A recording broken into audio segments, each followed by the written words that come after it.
the strength and the ability and the accuracy and the speed. Oh gosh, you know I'm the best in the world. He's right in front of me and I can honestly tell him that I'm going to knock him spark out. Yes. Welcome back, guys, to another edition of TDs and Flying Knees, your premier one-stop channel for mixed martial arts, boxing, and fantasy football. We actually cover combat, guys. So if you're watching this on YouTube, hit that like button, subscribe, tell a friend to tell a friend. We can't get the word out without you.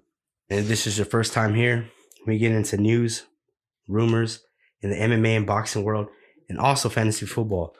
We also give you fight picks, previews, and our analysis.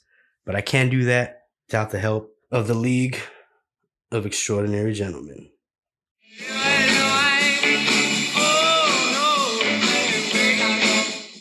What's going on, Louis here? I'm back. Just excited. Football season's around the corner. Just can't wait. Go DJ, that's my DJ. Go DJ, that's my DJ. Yo, what's up, man? DJ here. Just living the high life, you know? Feels good to be back. Feels like we haven't been here in forever. Come on, Jeffrey, you can do it. Pave the way, put your back into it. Tell us why, show us how. Look at where you came from, look at you now. I was just thinking that it's time for like a new intro for me. I didn't even say anything to Steve, but he nailed it, man. Thank you, Steve. It was coming, right? It was coming up. It was coming. Dude, I'm telling you, I was scared. I didn't want to miss another week, dude. I thought Steve and Jeff might go solo on us. Yeah, they did such a good job last time.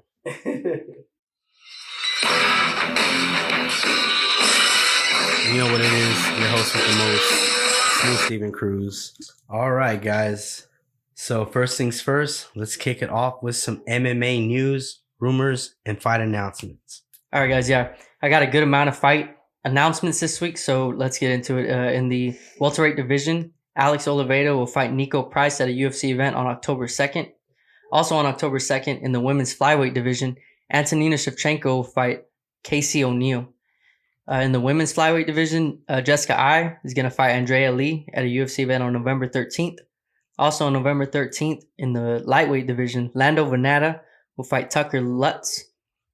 In the lightweight division, Terrence McKinney will fight Fares Ziam at a UFC event on November 20th. And the women's GOAT, Amanda Nunes, will defend her bantamweight title against Juliana Pena at UFC 269 on December 11th. All right, guys, so all the following fight announcements are for UFC 268 on November 6th. And it's a few of them, and they were all pretty much just announced recently. This is UFC 268, like I said, on November 6th, a little bit of ways away. So let's not get too excited, because once you hear these fights, you're going to get excited. Let's just hope there's no Cross your injuries or fingers. anything like that. Don't even look forward to this. Yeah. Just don't. Guys, we're actually really excited, but I'm going to try to keep it really monotone. Yeah, Everybody on the card. I'm just gonna act like this is nothing. This was. I'm going to do one quick reggae horn just because it is a good card, just for the podcast wise. And now we're going to keep our excitement to a minimum. Minimum, please, guys. Yeah, so in the women's bantamweight division, we have former UFC champion Jermaine Durandamy taking on Irene Aldana. In the lightweight division, we have Ally Quinta taking on Bobby Green, who just put on a Fight Night performance a couple weeks ago. In the men's bantamweight division, Frankie Edgar will fight Marlon Vera. In the lightweight division, the fight that we've all been begging for, Justin Gaethje will fight Michael Chandler. So wing. And that's not even the co-main event, guys. The co-main event of this card is in the strawweight division. Champion Rose Namajunas will run it back with Weili Zhang for the title. And then let's not forget, this card is headlined by a fight that's been, made. That was official a couple weeks ago, but headlined by Kamaru Usman and Colby Covington. It just doesn't get any better than this. Yeah, this is not gonna happen, guys. So if it happens, I don't know if this will be. It's a great card. Don't get me wrong, but we got a poster on the wall of the fight card of the year so far, and it's that one right there. Yep. So it was and 3 people in Masvidal there. Usman 2. Yeah. No, that was the full. No, what I'm saying is 3 people in that poster are going to be in this card. Yeah, true. Oh, another fun fact about this card: if they all make it to the fight night, Trevor Whitman is gonna have Usman, Rose, and Gaethje all on the card. Nice. That's awesome. You Crazy, think- right? You don't think that's too much for him? I don't know, dude. That's a good question. It might be, but I don't think he's ever done it before. But Wait, when is it, Jeff? it's on November 6th. November 6th. Hey, babe, I know you're listening. You don't even have to buy me nothing for our wedding. And that's my anniversary. mom's birthday. by All the we way. have to do is Nope, you're screwed. Is that your anniversary? no. It's my anniversary is the 18th. Oh, okay. You know that way she don't have to give me nothing. All I have to do is make sure I show up. Yeah, it's your mother-in-law's birthday that day, by the way. Oof. Good luck. Hmm. Actually, her birthday's on the Screwed 5th, but Oh, see, yeah, I'll see her the 5th. I mean, well, the main event. I mean, the main card won't start probably till around 8ish, right? No, that type Pay-per-view of card cards? is an all-day thing, though. Oh, and I think this one's in New York. I think it is. I don't think they moved it yet. They might have moved it. It's either in New York or Vegas. I mean, I think those are the only 2 places they'll have. Or, I mean, they had a badass card in Florida, too. So, who knows? yeah, Who knows what the time zone is going to be, Luis, but hopefully. it's gonna be good. It's gonna be good if it happens. Yeah, I really hope absolutely. it happens. Okay, stop talking about it. I'm gonna light a Yeah. candle. Stop talking Steve's about right. But I Steve's just see Steve like twitching and like these guys are fucking it up. I got a He's little gonna bit rub of an news. egg on it. Yeah. I got a little bit of news, guys. So last week, I reported to you guys that Paddy Pimblett was out of his upcoming fight on September 4th. However, the issues that were preventing it from happening have been resolved. So that fight is back on. Paddy Pimblett will make his UFC debut Nice. this Saturday on September 4th. As far as, MMA news, that's all I got. All right. Let's talk about some boxing fight announcements and some news and rumors. Jaron Boots Ennis, that slick fighter that I mentioned in the previous shows before. He's supposed to fight Thomas Dulorme on October 23rd or 30th on Showtime. So that'd be pretty cool. A pre-Halloween fight. Tim Tszyu named the WBO mandatory for Brian Castano. So Nice. that'd be a sick fight, Castano versus Tszyu, because they're both, offense first. That'd be a sick fight. And so just because it's the mandatory doesn't really mean it's Yeah, gonna happen. Do you think it's gonna happen? I hope so. I mean, I'm sure Castano wants to pursue that rematch with Charlo, but I don't know if Charlo wants that. So it can happen, but it all depends on that probably for him. Next up, Chris Eubanks Jr. versus Sev. Sev. Here comes a drink. Okay, yeah, here comes the drink, guys. Elder. Elber. Sev Elber on October 2nd. Chris Eubanks a hard-hitting super middleweight in Yep, Canelo's I'm excited to division, see him. up and coming. So he wants to get that Canelo fight like everybody. Yeah, payday. Yeah, man, he wants that. Payday, you want There it is. payday, I know that. Payday, you want Yep. payday, I know that. I like it when he says, "I know that." I love that part. All right, next up, WBA orders Lee Woods versus Michael Colon. So that would be a great fight of 2 up-and-coming fighters, man. We saw Lee Woods a couple fight cards ago get a devastating knockout, and Michael Colon is the Olympic medalist that got robbed, and Top Rank's been slowly building him up, and this is both these guys' first big step up, so we'll see what that brings. And the winner of this is going to face Leo Santa Cruz, so Nice. Yeah. on his return fight back. Has So, he? yeah. He hasn't fought, right? Since Yeah, he getting hasn't knocked fought. out. Yeah. All right, next up, Juan Francisco Estrada versus Roman Chocolatito Gonzalez in the works for October 16th on DAZN. Ooh, chocolate. That's going to be Can a you great say that fight. again? I like it. Chocolatito. Ooh. Guess my motor's running, dude. That's going to be a great fight, man. Yeah, he's exciting though. Yeah, I think I mentioned in the last show when I was talking about Joshua Franco news that Chocolatito, he was pound for pound number 1 a long time ago, like ahead of Canelo and a lot of other elite guys. Yeah. So this is going to be a great fight, man. And last but not least, Edgar Berlanga versus Marcela Ibn Corceres. added to the Fury Wilder 3 undercard on October 9th. Edgar Berlanga, nice. Edgar Berlanga. It's a guys. good fight. That's gonna be. He's a KO artist. His KO streak got broken, right? He Yeah, he got went to snapped, decision, yeah. right? Yeah, he went to decision in his last fight, but he looked real good. Yeah. He looked good, but then he didn't at the same time. I think he got. Yeah, he got pretty hard multiple too. knockdowns. Yeah, right. But he also got did- clipped. Yeah, he did get clipped. I He get remember. hit pretty Yeah. hard. So that's gonna be a great fight, and then it's on the Wilder Fury undercard. I guess they're not doing it all heavyweights now because I know Berlanga's a super middleweight, I believe, off the top of my head. Mhm.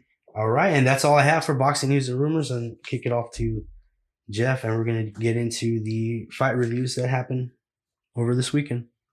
Yeah, I don't know how I'm gonna pronounce Oh, all these ONE FC Battleground names.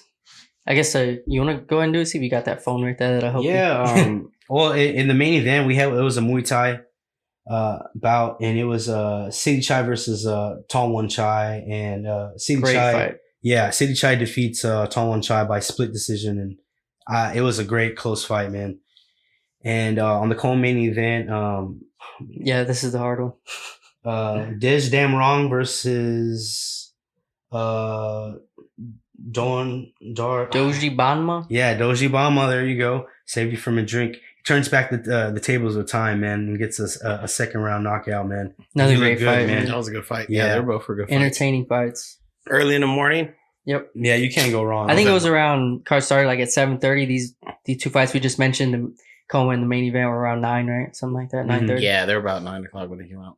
Yeah, it was a great fight. They were good fights. I totally turned my camera off and neglected my meeting and just watched the rest of the fight. So, yeah. Of course, he's lying, guys. Come on. He wouldn't do something like that. It's not like I wasn't doing that. Yeah, because the show pays me more than my job, so I got to put priorities first, man. There you go. You got your priorities. You know what I mean? But honestly, guys, the rest of the card was really good. I didn't get to work on the show as much as I wanted to, so I didn't do the pronunciations of all these guys. But I promised it was a really good fight card, and the next one card coming up, you should definitely check out. Which you definitely have another chance to, because there is one coming up this weekend. But we'll get into that later. And I'll kick it off to Jeff for some PFL playoff 3 results. Yeah, this was Lofnane versus Abulayev. There you go. Great fight, by the way, that main event, man. Let's start with Martin Hamlet Nielsen beat Cesar Ferreira by TKO. I don't know if you guys caught that fight. It was a weird leg injury. Yeah, he kicked him, I think, with his left I kick. think he kicked him with his right leg, and the back of his left leg was hurting. Yeah, Is something what like he that. grabbed? Yeah, he pulled a... Yeah, sorry. It could have been hamstring, could have been something in there, Yeah, some he kind of pulled ligament, maybe a muscle that he pulled. But it didn't look like a pull. It looked like he might have tore something because he was in pain. Yeah, because right? when I watched that, I saw him kick him, and then he just curled over, and I was like, oh, he broke his shin, like Mhm. everybody else been doing Yeah. lately. And then now he's grabbing his other leg that he didn't kick with. I was Yeah. like, well, that's weird. It was weird. It was like And that dude just celebrated like he knocked him out he or did. something. He He did. ran around for like 15 seconds. I Yeah. think his coach had to tell him, hey, dude, your dude's hurt. It was You like know? 13 seconds in or some shit. Yeah. like that? It Something was the crazy. quickest Really injury in quick. the Yeah. Quickest injury. Big shit. I guess you get that excited when you advance, because he's still got a shot at that $1 million. Yeah, so that's $1 million he's Yeah. coming up to, but he does have a good opponent. Yeah, true. The next fight on the card was Antonio Carlos Jr. defeating Emiliano Sordi by decision. That was a good fight. That was a good fight. Carlos. It was back and forth, man. It wasn't complete domination in the beginning. I thought Sordi was getting the better of Carlos. But yeah, and the co-main event we had Chris Wade beating Bubba Jenkins by decision, and Wade clinches spot in the championship with that win. That was a good fight too. That was. Yep, very good. Those guys are big, man. Mhm. Those guys are big guys for featherweights. I think in the pre-fight, Chris Wade was saying that he was moving down in weight. So whatever he was at, he's huge. He's huge, Yeah, man. he's huge, man. How much weight do you think he's cutting? A lot. A lot. A lot, man. A lot. I'd say like Unhealthy amount. 25, 30 pounds at least. Dude is huge. And then in the main event, guys, we had Mavlid Habulayev defeating Brennan Lofname by split decision. Give him a But point for that pronunciation. Yeah. Yeah, thanks. I watched the fight, so I got to hear Chael Sonnen say it 10 million times. But yeah, this was the winner advances now. It fights Chris Wade. Habulaev fighting Chris Wade for the in the finals. And Habulaev, man, he looked dominant. It was officially a split decision, but there's no way it should have been scored a split decision.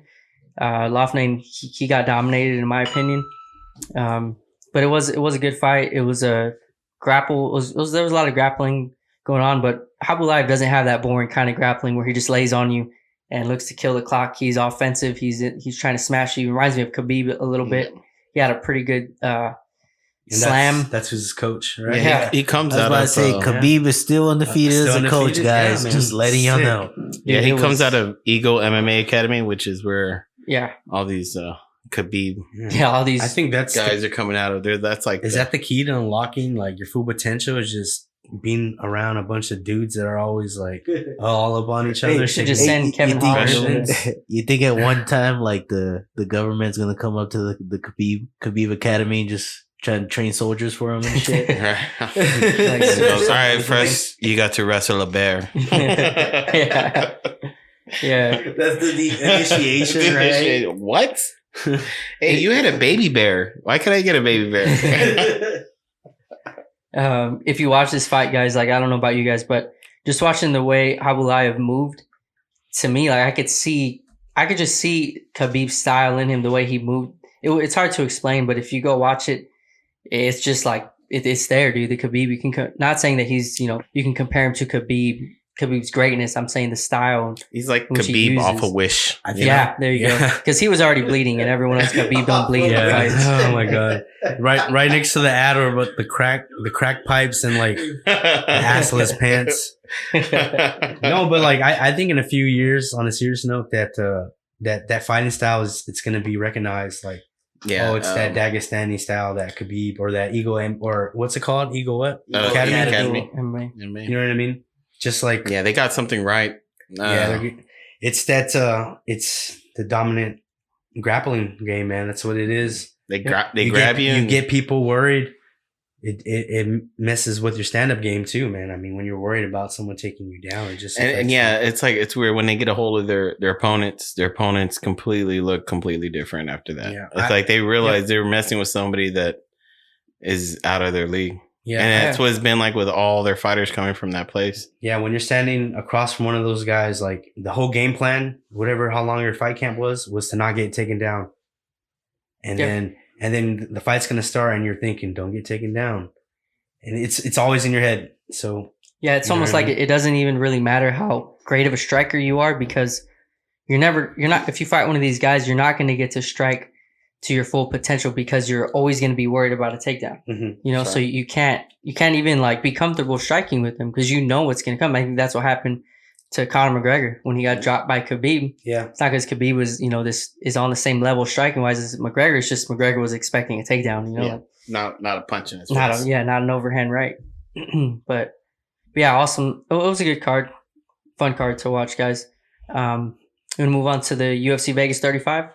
Oh yeah. Yeah. That's what's next. So that was Barboza Chikadze, and I got this pick wrong. I picked Barboza in the main event. First, let's start off with Daniel Rodriguez defeating Kevin Lee by unanimous decision. That's the fight I was looking forward to most, and in my opinion, it delivered. I don't think it was a boring fight at all. I enjoyed myself. Daniel Rodriguez delivered. I did make this pick right. I picked Rodriguez. Actually, I think I picked him by knockout, but he won by UD. But he did hurt Lee a few times, man. So it was cool. Yeah, it was a good fight, good man. fight, He had, like I said, Rodriguez had a good jab, man. Yep. He had good strikes. He's huge. Yeah. He's huge, I was man. about to say that he looked so much bigger compared to Lee. Yeah. And Lee is a big guy too, so it's He not is. like. And Lee was wrestling with him in the first round. He looked pretty decent in the first round, and then I don't know, just something happened. He broke. His Or- takedown defense looked pretty good. Yeah, that's what kicked in, I and- think Lee just wore down after the first takedown, trying to keep him down. I think Yeah. he just wore out. Guys Yeah, that's a good point, man, because Kevin Lee did take him down and hold him down for a good amount of time in the first round. But he was not able to get him down anymore. Yeah. Rodriguez made adjustments and he was able to stuff the takedown attempts, keep the fight standing, and he was just a better striker. But yeah, cool to see Rodriguez get a win. I can't wait to see who they match him up with next. Next fight on the card was Ricky Tercios versus Brady Heiston. And this fight also delivered. These guys, I left it all in the octagon, man. You know, it sucks that one of them had to walk away a loser, but they fought their hearts out and they left it all in the octagon. Brady Heiston, he's only 22 years old, and he didn't fight like it though, man. He fought like a veteran in there, and I don't know if they gave him a chance in the UFC or not. Most of the time they do. When you fight that good, yeah. Yeah, most of the time. I mean, most of the time, you know, whether Brandon Shaw was a runner-up, and he still kept fighting in the UFC. Right. They usually still get it, but they don't get that $100,000 contract deal. Yeah, like the 6-figure deal, and but hopefully he gets it because I think, in my opinion, he deserves it. But that Tercios guy, man, did y'all see any of his interviews? Yeah, I gotta go back and check out that post interview. He's like, I want to be what he's on. I know, whatever he's smoking, I want to know what it is. He was talking about, man, it's hilarious. He goes, so how you going to celebrate your victory tonight? He goes exactly like this. How am I going to celebrate my victory? Oh, I'm going to go back to my room. I'm going to eat some pizza. I'm going to sing some karaoke. I'm going to chill. Yeah. He's so cool. It's He's different. We'll just say that. The dude looks like Shaggy. Yeah, he does. He completely looks like the way he talks. So if you could put a Shaggy sound clip anyway, insert here. Yeah. Yeah. He's a weird guy, but he can fight. So curious to see where his what the UFC gives him next. Let's move on to the co-main event. Brian Battle versus Gilbert Urbina. And Battle ends up winning this by second round submission. But it was not without a little adversity. Urbina actually was lighting him up in the first round, man. Yeah, it was definitely. It was entertaining. They went at it. Battle survived. And for the second half of the first round, I'd say he looked a lot better. I'd even say he won the second half of the first round, but I would give the first round to Urbina just because he did more damage and he was closer to a finish than Battle was in the first round. But the second round, Battle came out, made all the adjustments, just looked like the better fighter and just wore him down, man, and beat him. Feel bad for Urbina. And if you don't know, he's had 2 other brothers come up through the Ultimate Fighter and they've all lost. So he did get the furthest though, right? Yeah, he sure did. I mean, he's still probably going to be fighting in the UFC. You think so? Yeah, like I said, they give usually all the guys a chance, true. at least a chance or two, and then they'll do filler fights. Yeah. He didn't look bad. Yeah, I give you that, man. He looked good. But I think it was a lack of preparation because he was a replacement. It was supposed to be Gore fighting in the final. Yeah, he had lost his chance already. Yeah, he had already lost to Gore. And then Gore got hurt, so they called him back and he filled in. So it was like a second chance. And the guy that won, he was last pick, right? Yeah, Volkanovski's last pick. Yep. So it's cool to see him come out on top, the underdog, man. I always like a good underdog story. And so good for him, man. Congratulations to Brian Battle. And then in our main event of the evening, guys, it was Giga Chikadze defeating Edson Barbosa by TKO in the third round. And I knew Chikadze was good. I didn't know he was this good. Oh, yeah. Oh, he's good. Impressed me, man. Oh, he's real good. Yeah. I was impressed by his performance. It is what it is. And hey, that's who he called out next. That's a good point. He called out. He is calling for a fight with Max Holloway. And even goes as far as to say he's the best striker, not just in the featherweight division, but the best striker in the sport. And it's kind of hard to argue with him when you do when he did. You got that right. When he did what he did. When we saw him do what he did to Edson Barbosa. Yeah. It is what it is.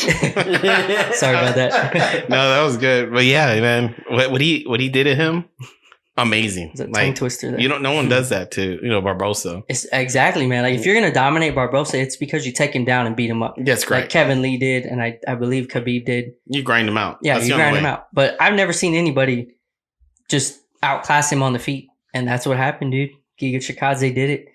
I think he was in shock on how good he was. I mean, when he came out of that first round, he looked stunned. Like, what the hell hit me? What am I fighting? You know? Yeah, I think everybody was like, Your technique is magnificent.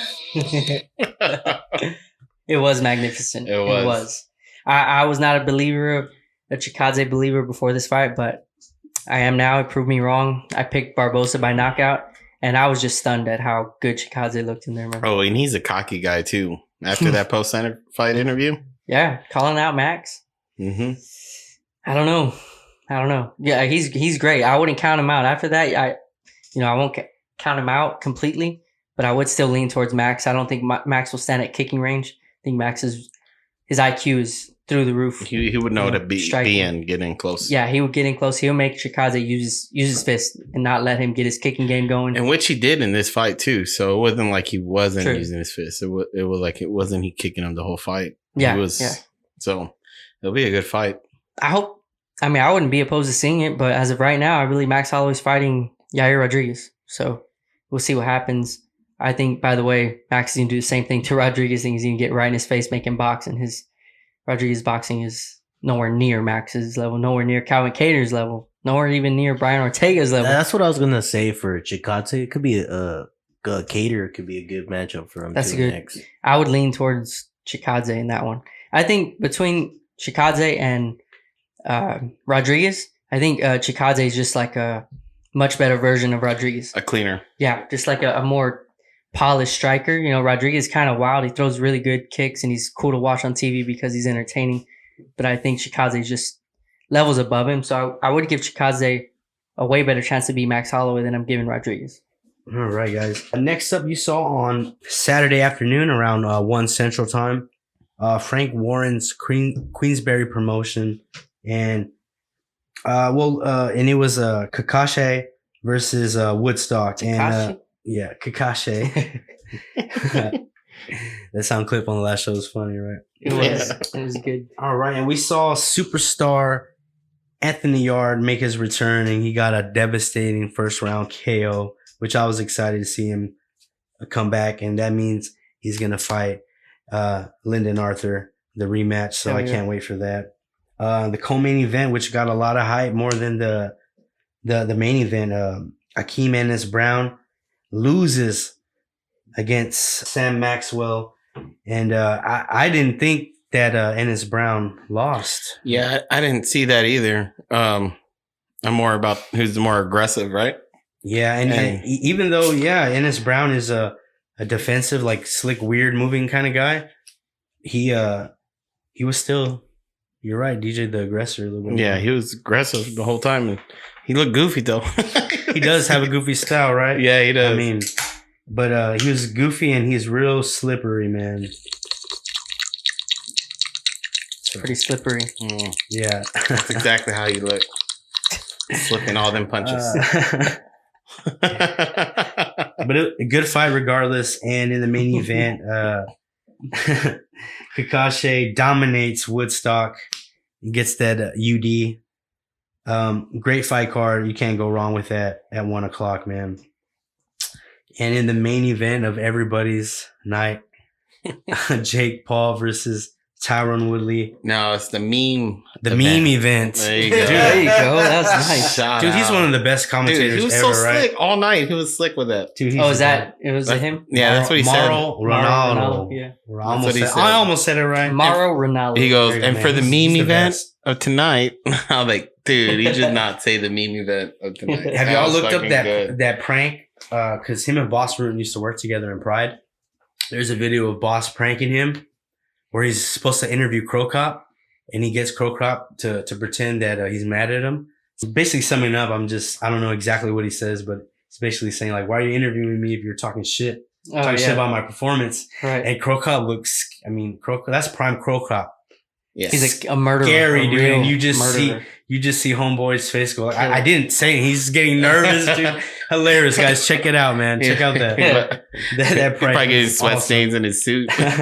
Was it like a WWE kind of skit looking thing, or was it? No, it was real. Like it was a real prank. Like, it was a real prank because fucking Boss Rutan's awesome. Boss Rutan's great. Yeah. So wait, Ronaldo thought it was real? Yeah. Wow. I got after that, Crow Cop smiles and he's, I'm just kidding. He's like, oh my god, dude, he was sweating. He was like, it was hilarious. Oh, dude. I gotta see that. Pride has some awesome backstories, dude.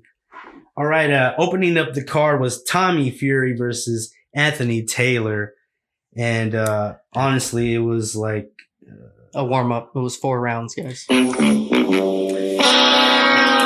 Hey man, but he's good looking. That's a good. Yeah, he is guy. definitely good looking. Not gonna lie. So from that clip that Jeff sent us, does that mean he's the British version of The Bachelor, basically? He's on a reality think that TV was show Steve. called it was on a reality TV show called Love Island. I could be wrong, but I know it's on Netflix and really popular. So Oh, Love Island. yeah, I watched See, that. see, there you go. You probably seen him. You bro. watch that? Hell Then yeah. you should know who Tommy Fury is. He's like the cute guy, right? I had no idea who that is. The guy with the pretty Wow. eyes. Man. Obviously, I don't watch it for them. Oh, okay. Good. Obviously. I think the next one was Montana Love. Yeah. Well, I was gonna bring up Charles Cornwell. It wasn't on the fight card, but he dominates and gets a third round TKO, I believe. Nice. And that's who I was talking about last time. That he's a fierce body puncher. And, Right. yeah, and yeah, he's a beast. Yeah. Next up was you're right, the Montana Love versus Ivan Burchek, and man, that was a great fight, dude. Wow. Yeah, Montana- Baranchik is tough, man. Yeah, he can't be in a boring fight, and I was really high on Montana Love, man, and now I'm even higher. He looked great. He did face some adversity and Yeah. he overcame He it, man. he got Love rocked, was right? hurt, I man. think. Mhm. Yep. Yep. He got caught. With Yeah, a big man. shot. I think he got caught twice. Yeah. Throughout He the did. fight, but Yeah. he came back strong. It was a good fight. It was he retired at the stool. Right. It was a knockout. I don't know how they put it there though, but Well, the corner called it, right? yeah, the corner stopped. it. Yeah, because he got dropped. He's a warrior, seconds man. He before. wanted to fight still. He got up. He Yeah, said, he got "I want to fight. dropped I want to nasty. fight." He kept screaming at the ref. He wants to fight. It was the end of the 7th round when he got dropped, right? Yeah. He got up, and then once he got up, the round ended, went back to the stool, and they called it. Yeah, they were taking off his gloves. I was like, what is he doing? Like he didn't even know what they were Yeah. doing when they were taking off his gloves. Yeah. Yeah, but he was out of it. He yeah. got dropped real hard. Yeah. I'm definitely really high on Montana Love, man. Yeah, next up, another guy I was high on. My favorite, second favorite heavyweight. Who's your favorite heavyweight? My favorite British heavyweight. My bad, Okay. not heavyweight, but my Okay. favorite British heavyweight is Dylan White. But my second favorite is Daniel Triple D Dubois. Ooh. He's a beast, and he looks like a beast. And I think he's going to become a star. That was a great showcase for him. Yeah. He gets a devastating knockout in the first round, and he looks great doing it. Yeah, he didn't mess around. He knew that, oh, this is my American debut. Okay, let me Yeah. sold out on a Jake Paul pay-per-view. Let me make He the looked most great. of this. Yeah, Exactly, That kid's man. good. That kid's good. He is, man. You saw that killer instinct in him. You know, he wasn't going in there to get work in like some of them say, oh, I wanted to get some rounds. Mhm. Nah, he wanted to go in there. Oh, and- and he ate some punches to give some punches because Yeah. he did eat a couple of good punches. Yeah. But he just walked right through He him, just though, man. backed up and then he Didn't went hurt back him. at it. Yeah. Man, he was tearing him apart. Great showcase, and I wish Daniel Dubois all the luck, and I hope we get to see him here in America. You know Yeah, what I mean? again, dude, that'd be More, great. Yeah. He said he can't wait to come back. He gave a shout out to Cleveland in his post fight interview right there in the ring, Oh yeah. and he said, hey, he gave a shout out to Cleveland. Said thank you, can't wait to come back. So hopefully he does come back. Yeah, Yep, definitely, hopefully. man. I hope so.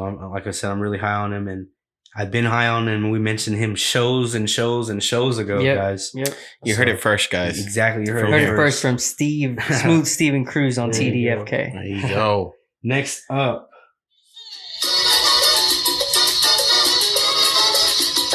Amanda Serrano. She dominates. She gets a unanimous decision over 10 rounds. Man, her trainer was her dad. Her trainer, he's a dick, dude. Yeah, I that don't know dude's a what's up with- douchebag. He's The an dude, asshole, the dude man. was mad because Mercado decided to box and not just come at her all rudimentary. Yeah, he Yeah, thought And he was- made Serrano not look as good as we were hoping. I mean, we thought she was going to get a quick knockout. obviously if you box her, she had holes. I mean, that girl showed it, right? Mhm. And he was her dad was hoping that she was gonna come out like a Mexican boxer and just stand there toe to toe, swing willy nilly, and that didn't happen. He was getting all pissed off because she didn't want to box. She He didn't want said to fight that, like a she- Mexican, Yeah, that's what he said. He said she didn't fight like a Mexican warrior. She ran for the whole fight. That's what he said. which she didn't. Yeah. And she was pushing the pressure the whole She fight just- yeah. up until the last 3 rounds, just when she was tired. But you know what? Man, that dude with the dick. It was an active fight. I mean, you could tell that it was all Serrano, but I mean, it was still competitive. I mean Right, Mercado yeah. had her moments. Yes. She landed some decent shots, Yeah. man. She won a few rounds. It's not like she got definitely, blown out the man. whole way. I think she Definitely. won like 3 to 4 rounds, probably, in my eyes. Yeah, man. So hopefully a fight with her and Katie Taylor could be made. And Kaylee Taylor is going to be on that Josh Warrington card too. We're going to talk about later on. So She looked good. Yeah. But what turns me off about her, sadly, is her dad, dude. Like, he just found a way to make it about himself after the fight there in Yeah. the ring. You know, like, Even it's the about atmosphere, her. She's the star. She's the boxer. exactly. Like, let it be about her. Don't steal her moment. He made it about him, talking shit about her. He got into it with her dad, or with the opponent's corner, with Mercado's corner. They had like a little thing there in the ring. He's telling him, get out of here in Spanish, right? He was Yeah. saying, bye. Yeah, yeah. It was after the 12th round bell rang. He comes running across. Instead of going to his daughter, he starts telling Yeah, their he's corner telling stuff, shit. Yeah.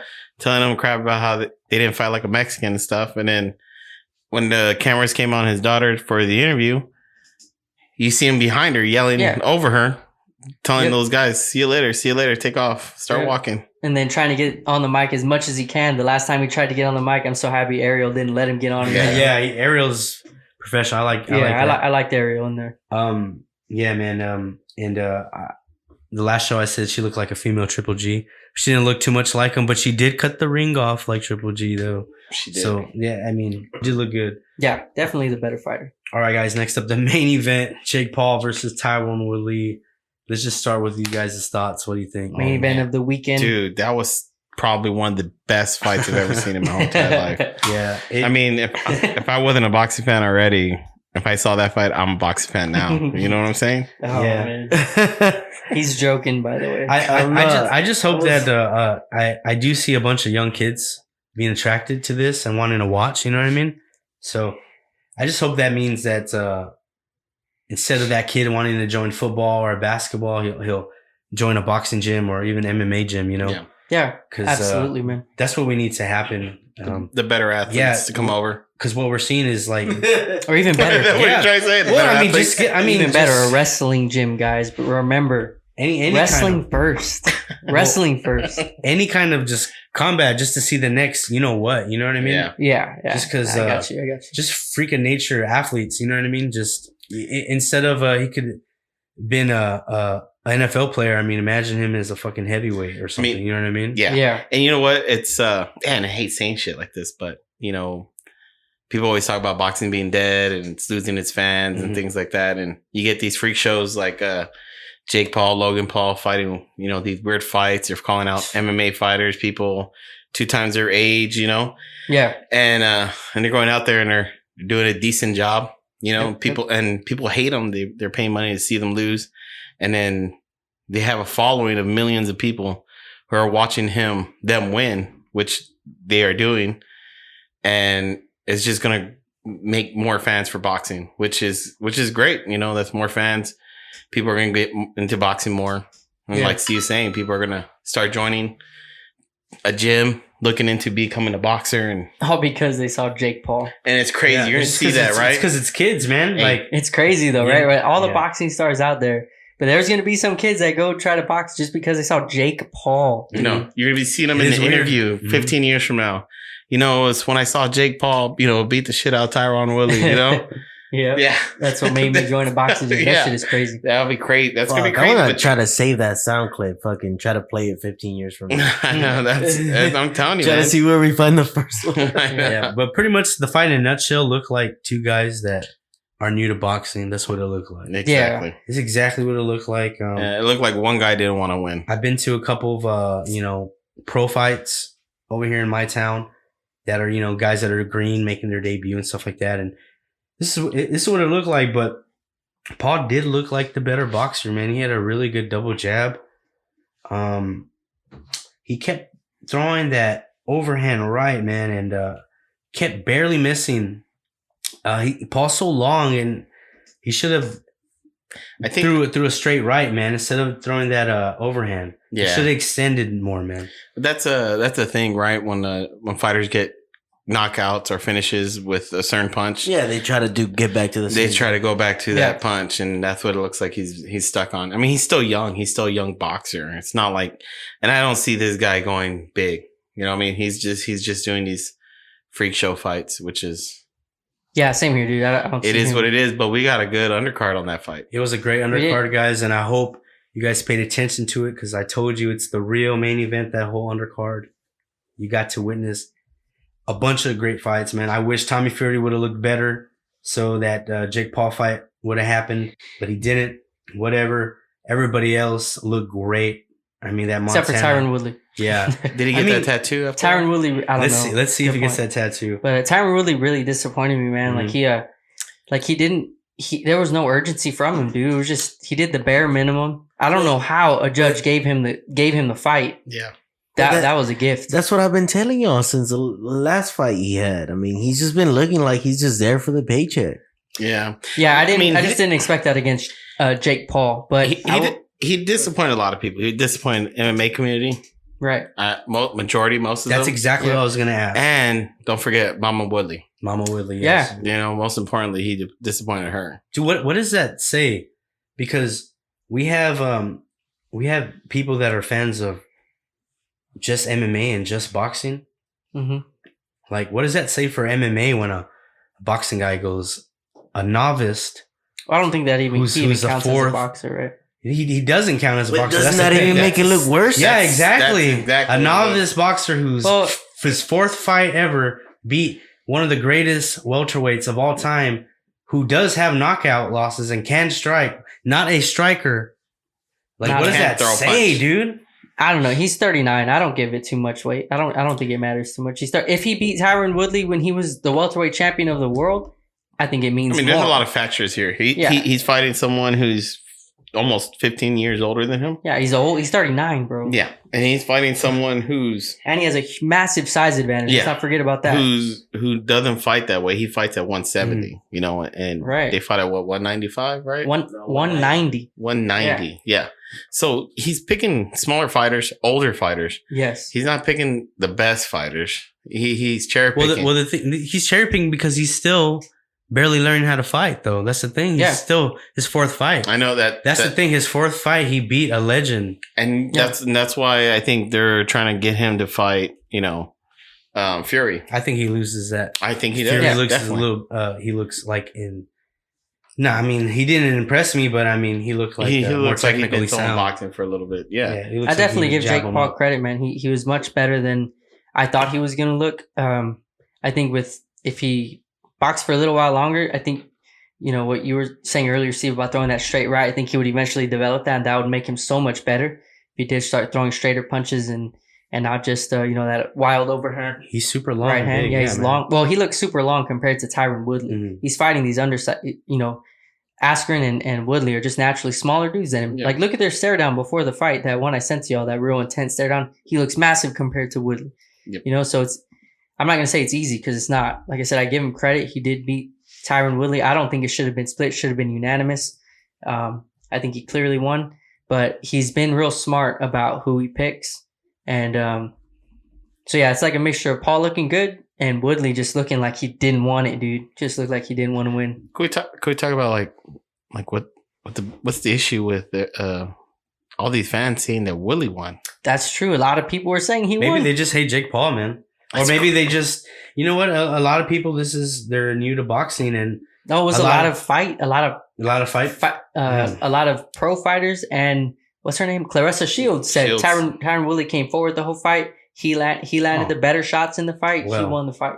Clarissa Shields. Exactly. You know, They're probably looking at it at the MMA aspect of. I don't know. Yeah. Clarissa aggressive Shields? or She's a cheeky. boxer. I know, but I don't Not know. anymore. but not exactly. Yeah. Y'all didn't get my joke. Good. No, we did. We're just going over it. Tyron Woodley. Yeah. You get it? Yeah.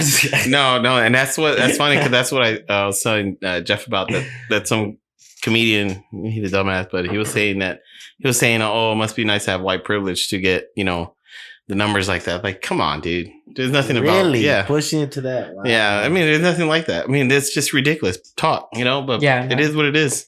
He won fair and but square. it's not even that. I mean, the Twitter world where they all voted, like it was Yeah. like 58% or No, something. more 80. Yeah, it was crazy. 80 dude. something percent of Twitter said that Tyron Woodley won the fight. Jeez. My excuse for them was that some of them are new to the sport and they don't know how to score a fight. Right. And it's not like who they think won. It's each round and you add it up.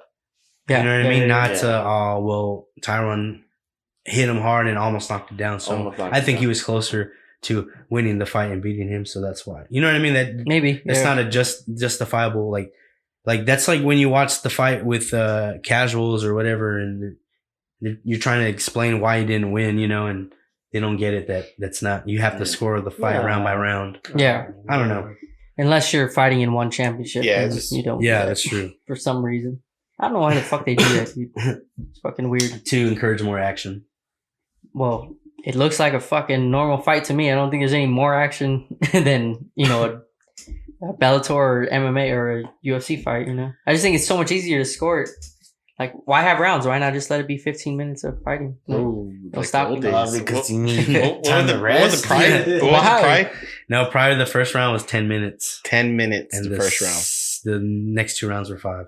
At the beginning of the UFC, there was no limit. Right? There was no Just- limit. just- 35-minute Just round. get in there and fight. Well, there's no round. There's no time limit at all. Yeah, just Yeah. whoever. Well, I think Gracie and Ken Shamrock too. It went to like 35 minutes, sudden death, and all that. Yeah, It went no, to a it went to draw. like 90 minutes altogether. Yeah. And it was just Ken Shamrock and Gracie's guard and headbutting. Just him. headbutting. That's all. It was just 90 minutes. That's why they had to make rounds Holy and time limits. Yeah, Ken Shamrock started Yeah. headbutting. It was one of the most boring His fights fight. I've Yeah, ever I seen in my remember. life. But he didn't headbutt him in the beginning. If he would have headbutted him in the beginning, it would have been over earlier. But he headbutted him like the last. They didn't stop couple fights for minutes. that kind of shit back then, though. It was Shit wild. was pretty fucking big. Those were the good old But days. that's all we have on the fight reviews, guys. And I hope you enjoyed those fighters, man, and hope you look out for them in the future. Let's get into the upcoming fights, and let's get into the MMA ones first. I'm gonna kick it off to Jeff. Yeah, it's a UFC Vegas 36. Brunson versus Till. It's a middleweight bout. Brunson's ranked number 5. Till's ranked number 7. So it is a meaningful fight, guys. And classic striker versus grappler. So let's see who imposes their will. Special timing for this one, guys. The prelims are at 12:30 Central Time, and the main card is at 3 o'clock Central Time. This is on Saturday. The main card is kicking off with Paddy Pimblett versus Luigi Vendramini. The next fight is Khalil Roundtree versus, this one's a tough one, man. Modestas Bukowskis. Then we got Alex Morano versus David Zawada, Ariane Lipsky versus Mandy Bohm, and Tom Aspinall versus Sergey Spivak is the co-main event. Main event, number 5, Derek Brunson, number 7, Darren Till. Who you guys got in this one?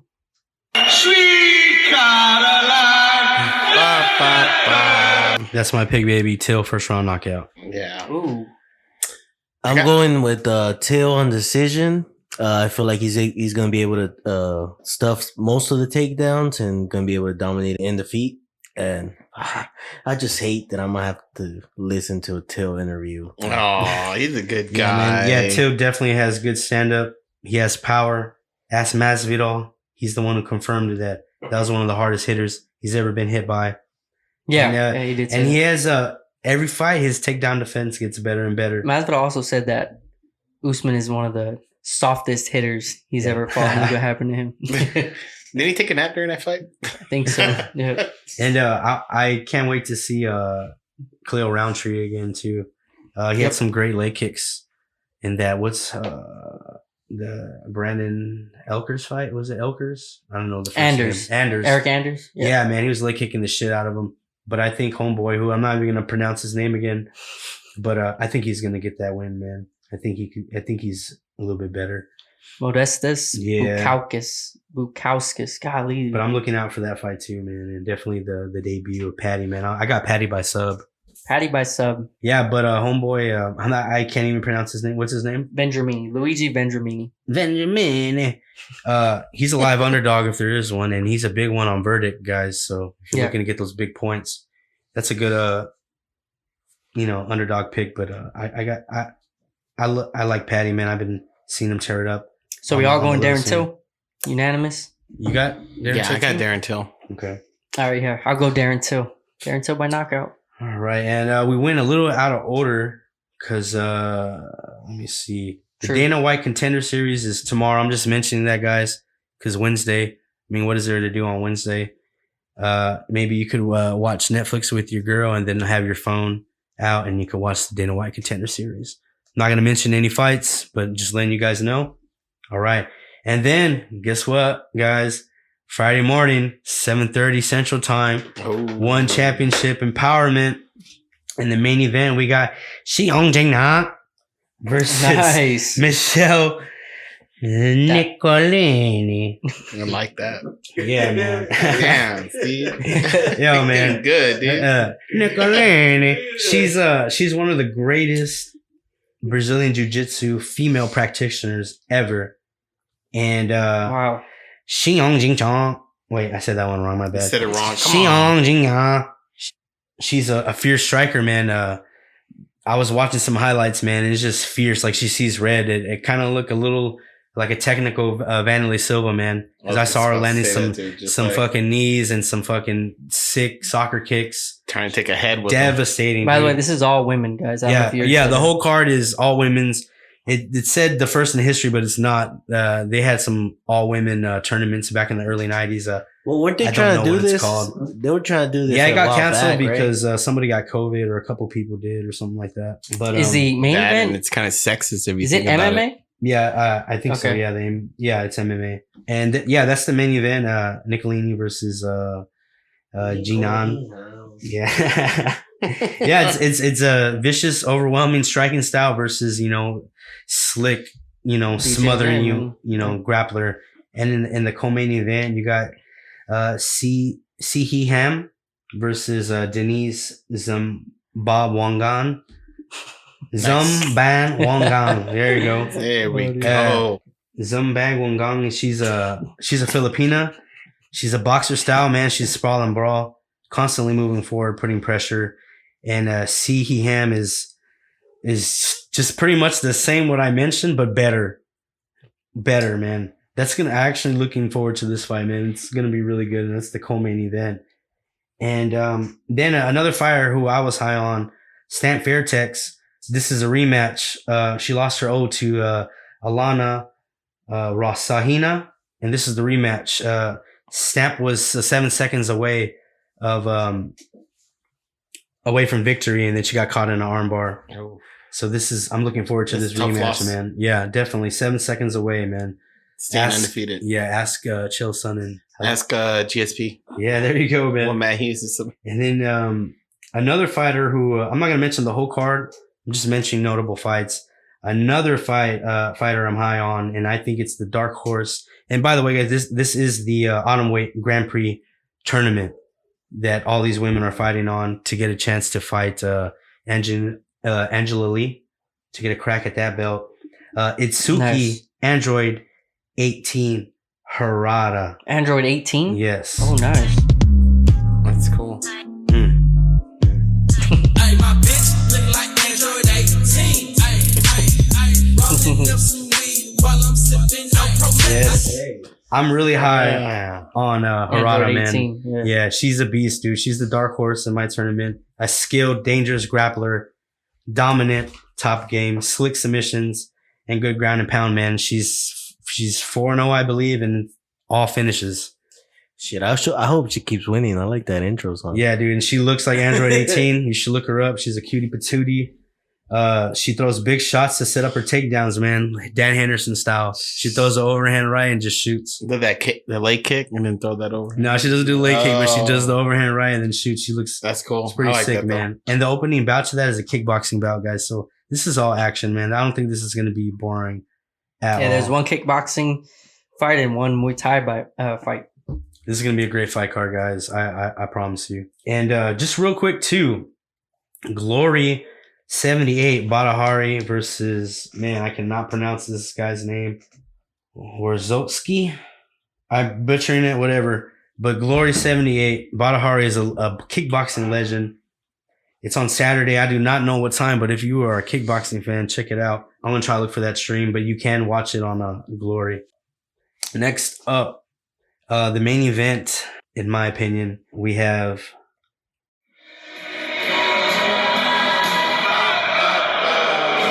your UK fix, guys. The rematch the whole boxing world's been waiting for. I mean, there's so much buzz around this card, and it sucks that it's at the same time as the UFC card, and damn it, I was hoping that it was a nighttime card, but it's a UK card too. So, so I'm gonna have all the action. Yeah, I'm gonna have to Dang, bust out double TVs. But this is Mauricio Lara versus Josh Warrington 2. Man, the first fight was a war, dude. Yep. Great fight, Man, no one knew who Lara was, man. No one. Talk about underdog. Talk about Cinderella story, dude. That was a good fight. He dropped, man. It was just both of these guys. Josh Warrington has a come forward, and he's a volume puncher style, man. And he likes to press the action. And Lara, he likes to brawl, you know, typical Mexican style.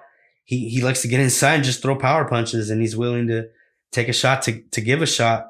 And the thing is that can Warrington like not brawl? You know, he doesn't have enough power to trade shot for shot like he did in the first fight. That's the thing. So does he have that gear?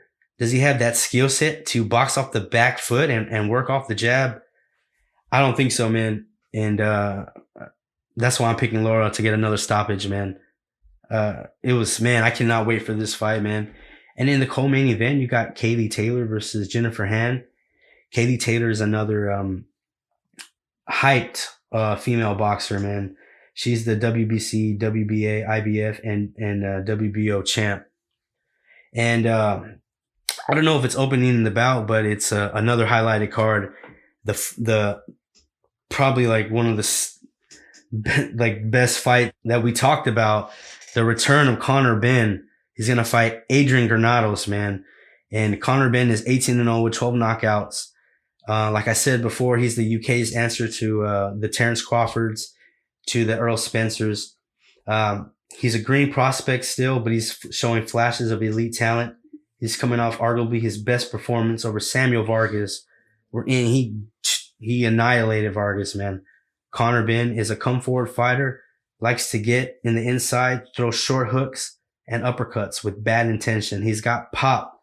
Can't wait, man. And Granados, on the other hand, he's been in some big fights. He's 21 wins, 8 losses, and 3 draws, 15 KOs, man. He's been in there with some big names. He's like the MMA version of Jeremy Stevenson, man. They only give him tough competition. He's only lost to elite guys like Porter, Broner, Danny Garcia. Just off the top of my head, there's a couple more guys. So don't let that record fool you, man. He's durable. He comes forward, man. He's durable enough to make Conor Benn look good, man. And I think Ben's going to get a 6-round knockout, man. And then real quick, on Sunday on Fox, Jesus Ramos versus Brian Mendoza on September 5th on Sunday, guys. And that is all we have for fight reviews. And we're going to take a quick break and we'll be right back.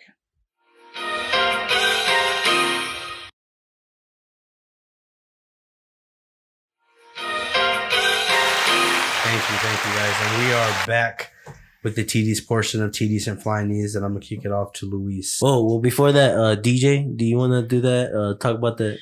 Yeah, let's, so I was just telling the guys about, since Tim Kennedy's a MMA fighter, well known too. He also served in the military. He got together with a group of guys and they created something called Save Our Allies. And it's crazy what they did. They went to Afghanistan. They actually reached out to a couple of companies, see if they can get a plane lent to them so they can bring people from Afghanistan to neighboring countries. And it's called Save Our Lives. Their goal was 4,500 people. And within a week from today, they ended up saving about 10,000. They're at 10,000, a little over 10,000. So that's crazy, man. Yeah. They went out into the city to save these people, these allies that we had and their families. So it wasn't just like guys, it was a lot of children, kids. Yeah, man. And it's wild when you hear about that. You know, he didn't have to do that. Making a difference, yeah. Yep. The world needs more people like just want to do a shout out. But yeah, it's pretty unreal when you hear about it. Yeah, that's awesome, man. Yeah. Hell yeah. That's a good one. I like that. in the world. Tim Kennedy. Yeah. Afghanistan. That's the Hulk Hogan theme, guys. Bring Yeah, some, definitely, man. He is the man, dude. He is. Yeah, Yeah. no, that's great, dude. That Yeah. is great. I think he just posted a picture today saying he finally got sleep after 7 days. So he was up in the 7-day period, he was up. He said he only had 2 hours of sleep in those 7 days. Yeah, guys. So that's how hard he was working. Shout out to Tim Kennedy, man, doing that. He didn't have to, but just integrity and, patriotism. And shout out to everyone, past, present, or even thinking about, serving in any branch of the military, man. Yes, thank Yeah. you. Thank you. Yep, definitely. That's Jeff, too. Jeff is a veteran. Thank you, Jeff. Yep. Chris, he's No still problem. active in the Air Force. Anthony, who helped us out. He's high up there. He could probably hack your computer, so don't mess with him. Mm-hmm. You got Jake, my boy. of ours. Yeah, Jake, our homeboy Jake is a Marine. Mean, lean.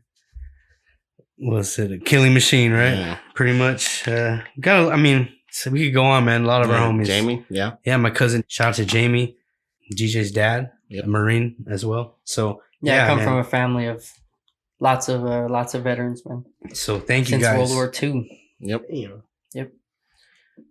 All right. We're gonna go ahead and start off our NFL part of the show, and we're gonna start talking about on news.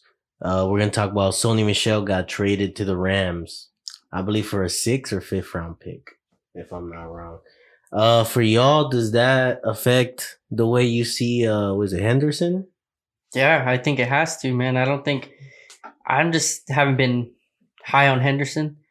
I think a lot of people aren't high on him. They just think he's just not a very good running back. Mhm. So yeah, I think Sony Michel. Well, not Is only gonna that, take work. I feel like Henderson's injury prone. I feel like he's gonna get hurt, and that's the reason why I picked up Michel. He runs hard. So he runs and he's real physical. So yeah, and I don't think he's built for that. He does seem like he's gonna get injured by that. But Sonny Michel's just, you can throw it to him, check down. I think Sony Michel's more injury prone. He's pretty injured. That's why I'm not worried Yeah, about it. I mean, So that's true. let's say, because still right now we're coming into probably the last weekend for NFL drafts, right? It's probably gonna be one of the biggest weekends a lot of people draft. I have 2 drafts this coming week. Yeah, exactly. Who are you taking before, if let's say you are in the circumstances where you have to take a running back and both of them are available? Michelle or Henderson? Who are you?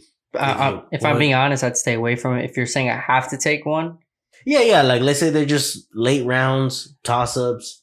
See which one you're basically I'd gonna probably take Michel bet on, basically. because I think, Get him later.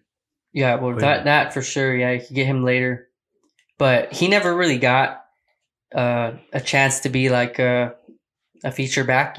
Like in New England, he always, they always had James White, Rex Burkhead. New England never really had a feature back. a back Yeah. that dominated the downs. Bill So Belichick. They're so Yeah. weird. They had that one guy. What's his name? Gray or yeah, Sonny Yeah. Gray. I He had think, or 2 something like that. back-to-back Jo- 200 Jonah yards. Gray. Yeah, I think something so. like that. And he had 2 back-to-back 200+ yard games, Yeah. and then Well, he never saw the field never for saw the like 3 field. games later. Well, Yeah. talking about that, that is gonna segue to the next question. It was going to be Damian Harris. Does that cement his spot as the clear cut number 1 back there? I know they got White that's probably gonna take most of the throwing downs, but Burkhead, I believe he's in the Texans. Yeah, Burkhead went to Yeah, Texas. Burkhead's going. So it's basically them and Lamondre Stevenson, a rookie they drafted, I believe, in the 3rd or 2nd round. Shit, I don't even know, dude. Honestly, I personally, I stay away from New England's backfield just because you don't ever know who they're going to use. So I don't think they're not consistent enough. Like the backs are good backs. I'm not saying anything bad about the running backs there. They're good. They've had a lot of good ones. They just rotate them out so much, dude. So, but if I had to pick one, yeah, I'd go Damian Harris for sure. Well, what about yeah? I was gonna be the same way as you because I feel like Damian Harris in the late rounds could be a real good value. Yeah, could be based on because what from what I've seen for preseason, Mac Jones is gonna get that starting spot sooner or later. I thought that before, but I saw Cam Newton play and he looked pretty good. I don't know. Well, Cam Newton looked pretty good for Anyways, 3 weeks, right? Last year. Exactly. That's true. His arm's gonna start rusting up. I see. If his arm starts to give him problems, then yeah, Mac Jones But will get it. anyways, the way I see it, if Mac Jones is in, that takes away the goal line opportunities. So Damian Harris automatically gets those back. It's either gonna be him or Lamondre Stevenson. Yeah, I don't know the style of runner Ramondre Stevenson is, but yeah, I'm going Harris in that. If I had to pick a back from New England, So, Damien Harris is. All right, the back I'm let's picking just up. say right now, out of backfield to bet on Rams or Patriots, which one are you picking from? God, that's a tough question, dude. But I'd go with the Rams. Yeah, they have a DJ? better offense. Yeah, I'll say the Rams, definitely. I think they'll have more consistent quarterback play, just a healthier offense, more opportunities. All right. And until another set of news happened, Teddy Bridgewater was named the starting quarterback for the Denver Broncos. Shocker. I think it is. To me, it actually is. a shock. To me, it is. 'Cause a lot of- honestly. I thought he was gonna be the starter once he went over there. To be honest so? with you, because I didn't see the other quarterback, Drew Lock. Drew Lock. I didn't They see were high him. on him, dude. Yeah, I mean everybody was high on him for 2 years, and Will I think this they be were his just third year or second year? Third. yeah. I think they were just hyping him up to keep him confident. Mhm. But I knew Teddy Bridgewater does good. He did good in North Carolina. I mean, he did good in Vikings before he got knocked out. I did see that Teddy Bridgewater last year under Carolina had a 60% completion rate. Yeah. Yeah, I see. Like, to me, I just felt like, why not let Drew Lock give him one more chance? And if he becomes your future quarterback, then he becomes your future quarterback. You know, if he pops, he pops. If he doesn't, you always have Bridgewater there to put in there. Maybe after 4 or 5 weeks, you see, all right, Locke ain't working out. Let's put him in, because their defense is so good. I think they'll still win games even with Locke, even if he's not playing great. I think that's where they're going on. I feel like they're doing it backwards. That's so wrong. No, but in a I feel way, like you know what you have with Bridgewater. You still don't know what Locke is. exactly. But in a way, doesn't that scenario where they're doing terrible with Bridgewater, Locke comes in to save the day? Isn't that scenario better for him to elevate than to either, hey, you play good or you lose your job? No, I think no matter how you look at it, this is definitely going to it's going to hurt his confidence. Drew Lock's confidence. I think it makes him. It sends him the message that no, we take a don't step believe back. in you, dude. Yeah, I mean, you got to think about it. It's all a mental thing too. You know, a lot of these, especially the quarterback, because you know a lot of it runs through them. You know, all the offense runs through them. Yep. So it's is he going to progress from this, or is he going to degress? Degress? What is that, Mexican? I don't know. Anyways, so is he gonna come back? It depends on what's going to do to him. I mean, he's young. Yep. It's kind of crappy, but Teddy Bridgewater is Teddy Bridgewater. That's the safety blanket right there. That's exactly, because you can win an offensive game with him. Yeah, they have a good team, dude. The Broncos do. They have a great defense, and their offense. They got that new young running back, and then they have good receivers. They have Noah Fant, a tight end, who, if he can stay healthy, is one of the better tight ends in the NFL. He hasn't practiced all week. I know. He's already got a fucking leg injury, so I had to pick up another tight end. I told you, brother. I know. Anyways, but I didn't invest in a tight end early, man. So the rest of my roster is fucking stacked, so I'm happy with that. I got 3 top 10 running backs. Anyways, that kind of segues me into my next question, would be, does that make Jerry Jeudy, Curlin Sutton better?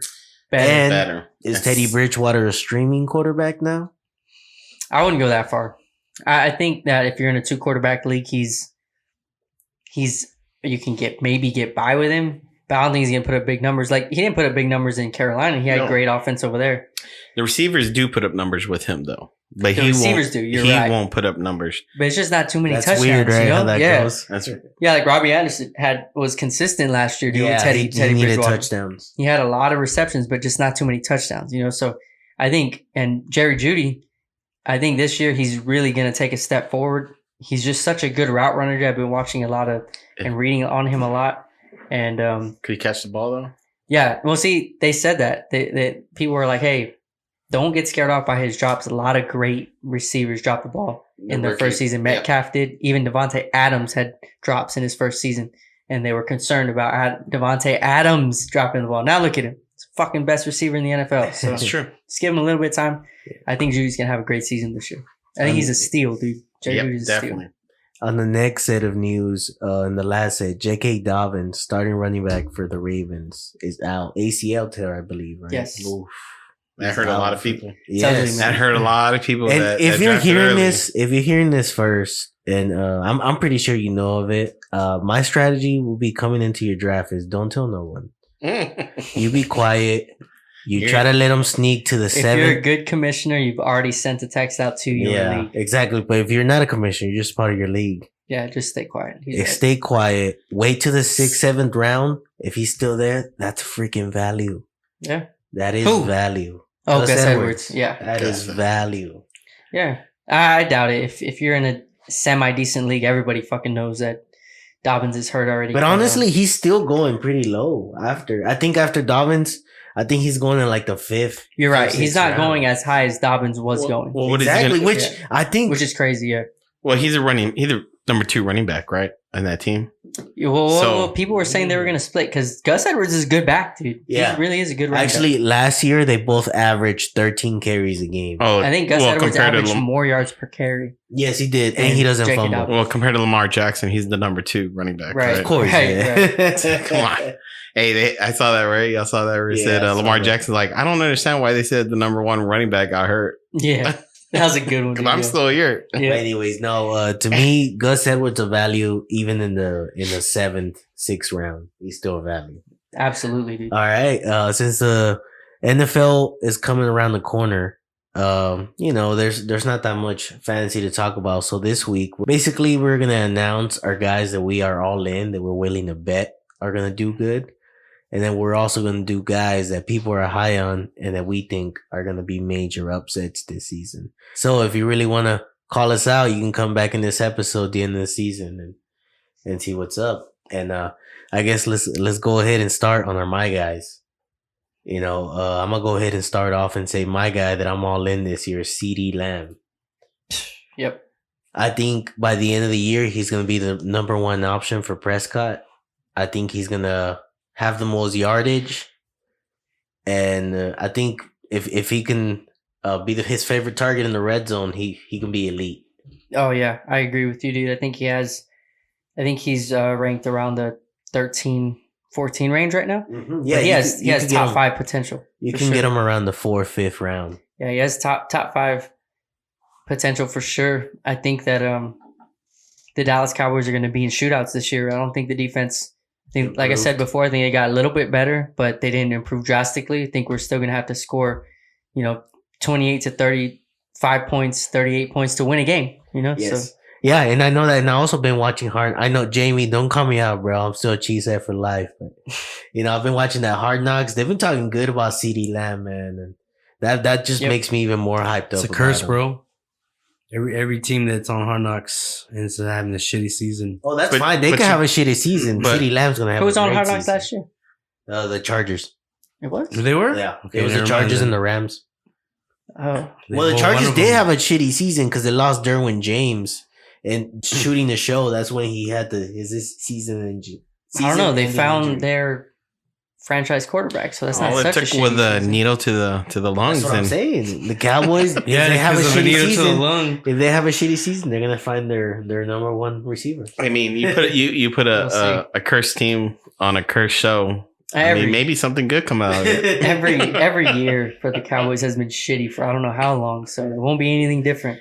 Hey, Jerry Jones sold his soul a little Hey, too there's early. There's one thing though that never changes: the Cowboys are still more valuable than any winning team out there in any sport. That includes football, real football, soccer. Well, NFL is real football. Who wants Take that back. to go next? Or what's it called? A handball egg. No, it's handball. That's what American It's football is handball, called. yeah. A handball egg. Handball. All right, who wants to go next? Who wants to announce their?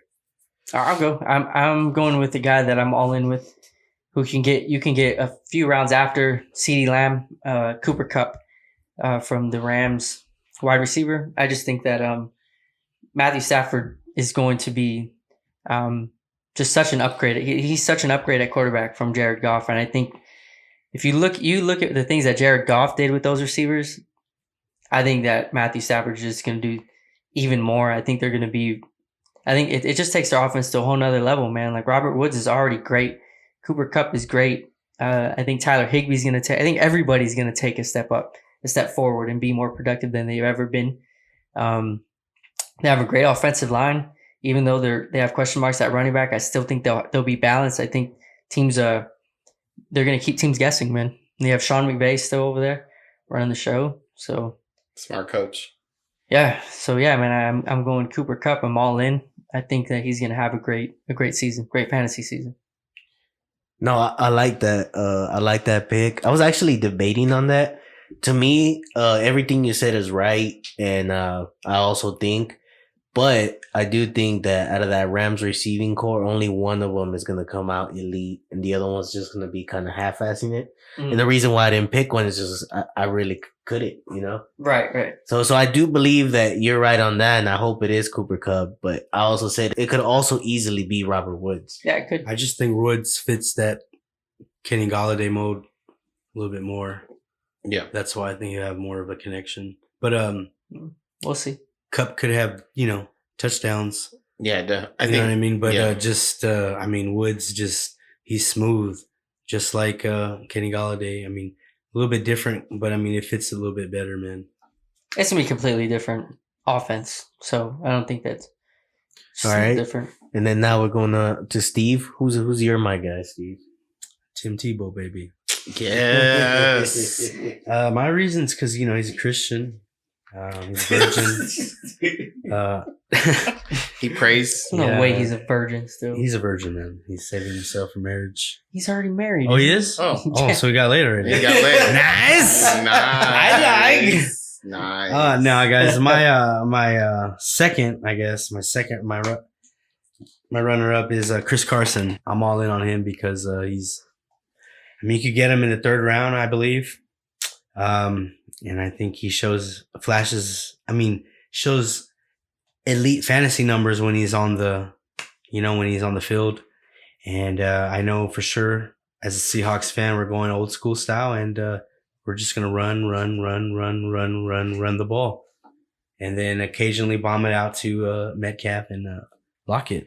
And then run. And again. then, except when they're on the 2-yard line, they will throw it. It's 1 yard line. Oh, so I was giving him credit, man. No, I love that pick, Steve. I actually picked him up from one of my leagues. I love Carson, and I love the fact that they're going to run the ball more. And I love the fact that he can also catch. Even more? So fun. Yeah. All right, DJ. That's why they don't your do good guy? in the West. Who's your guy, DJ? Godwin from Tampa Bay. He had a horrible year last year, so sky's the limit. And he's going to play a lot of the slot position. I think Tom Brady can't air that ball out like he used to. So it's going to be either him or, Antonio Brown. But I don't think Antonio Brown's going to be out there as much as he is because he's younger, he's tougher. I don't think Antonio Brown can have a full healthy season. I think they're just going to use him for scheme plays. So I think Godwin's going to do great this year, especially compared to last year because he was trash. Yeah. And then, that's just because of injuries, though. Yeah. And then it didn't help that they'll say they'll start him, they'll play him the first down, and they'll take him out of the rest of the game. So that sucked for a lot of people. You know why he's going to do good? Because DJ didn't draft him. That's true. I wanted to draft him, but it was hard. I had him his rookie year. Yeah, I do agree with that. him.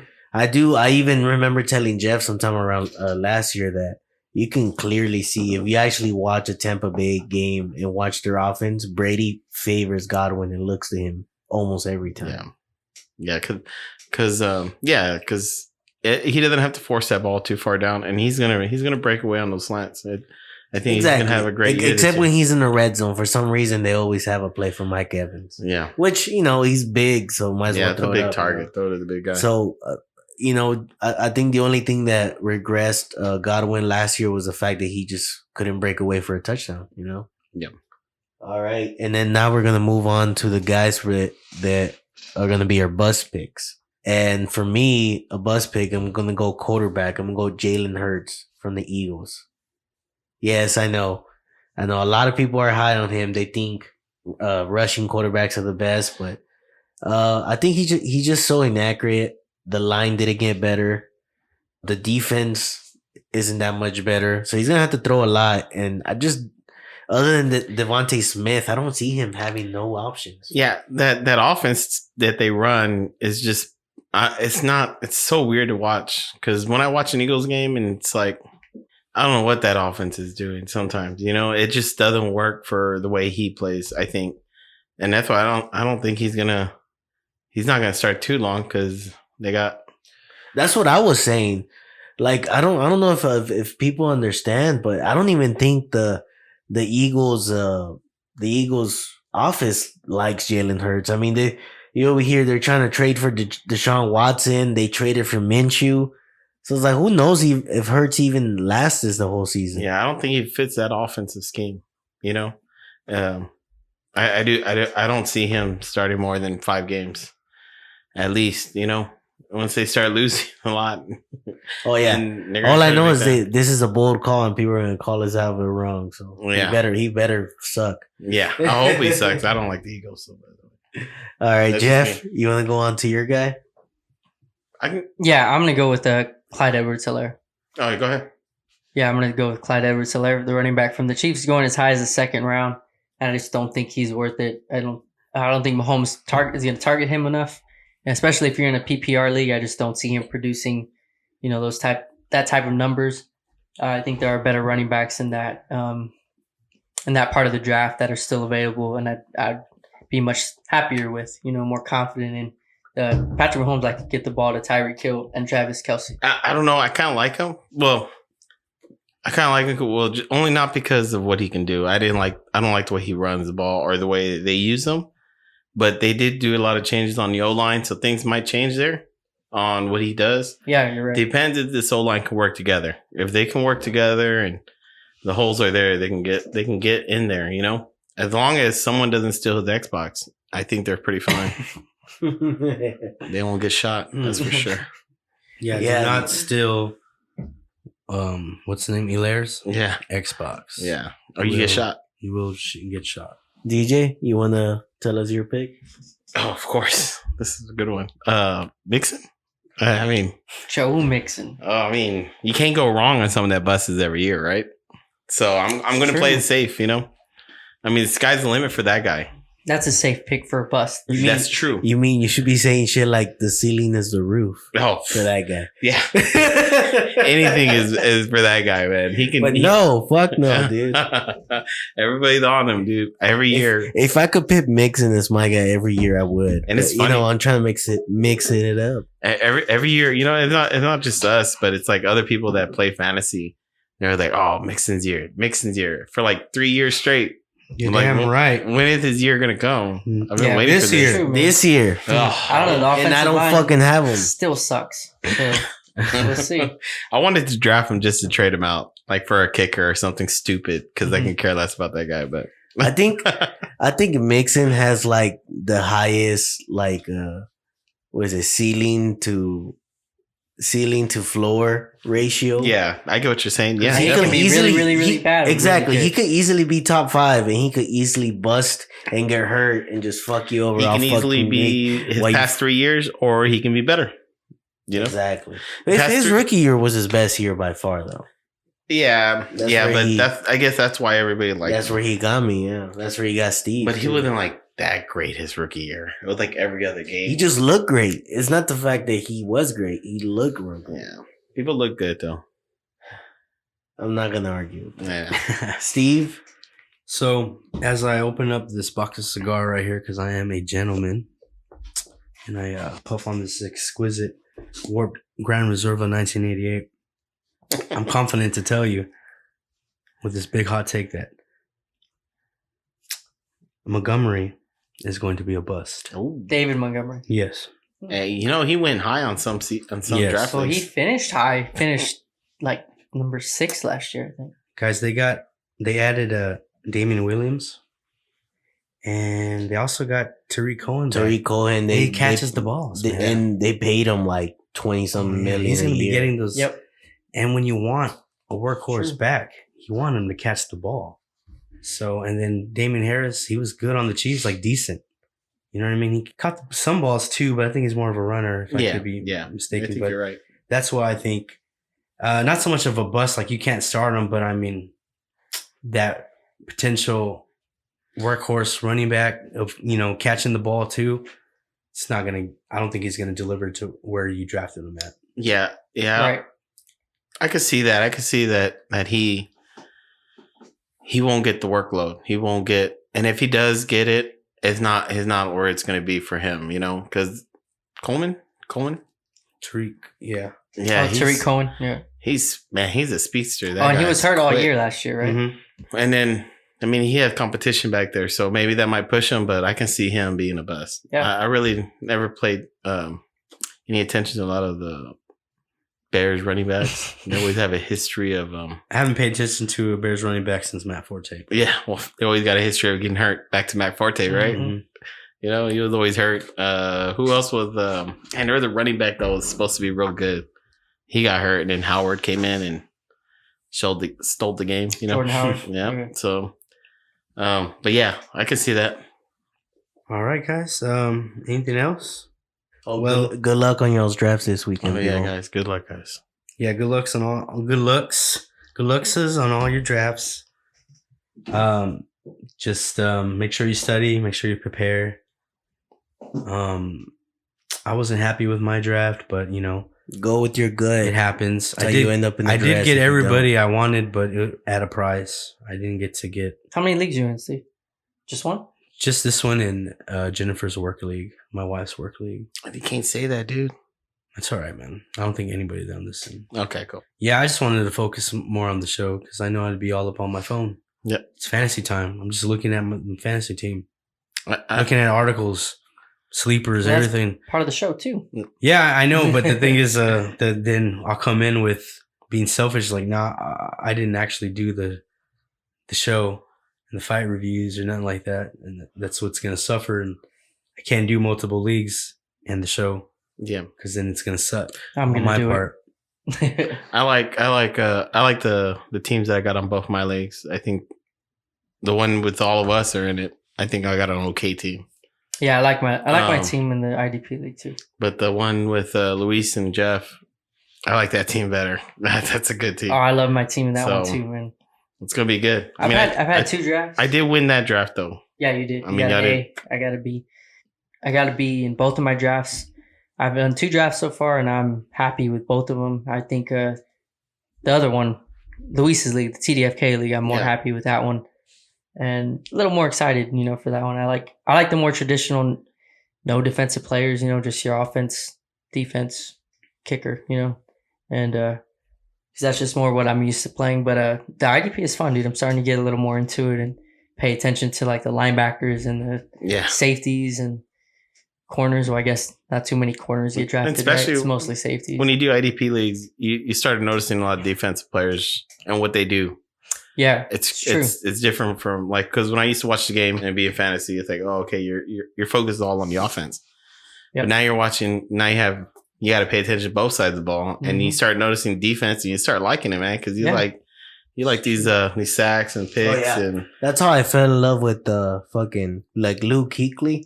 So when I first started doing IDP, like I knew he was freaking amazing or whatever, but I started paying more attention. Them motherfuckers everywhere in the fucking Oh, field. nah. dude. Yeah. It adds a more Everywhere. exciting element because as when you enjoy fantasy football, on the offensive side, you're looking and watching for that player. And when you do IDP, you're doing the same thing on the other side of the ball. It's really cool, man. You're like, who do I have? Oh, I have that linebacker. You're just watching. It just adds more excitement, man. And you notice little things that you never would. You Yep. notice, the tackles and, you're, that was an assist. You're checking if you got that point, yeah. It's pretty cool, man. Yeah. I like IDP. Well, guys, that's it for today's show. And just real quick, one more time, we're trying to grow the YouTube channel. So subscribe, hit that like button, and hit that little bell so you get notified every time we drop an episode. We do drop an episode weekly, usually on Tuesdays. Thank you, Bree, for all your hard work editing because Yeah. we mess up a lot. Definitely. Thanks, Brie. Thank you so much. Thank you. And yeah, guys, spread the word. Tell a friend to tell a friend. And until next time.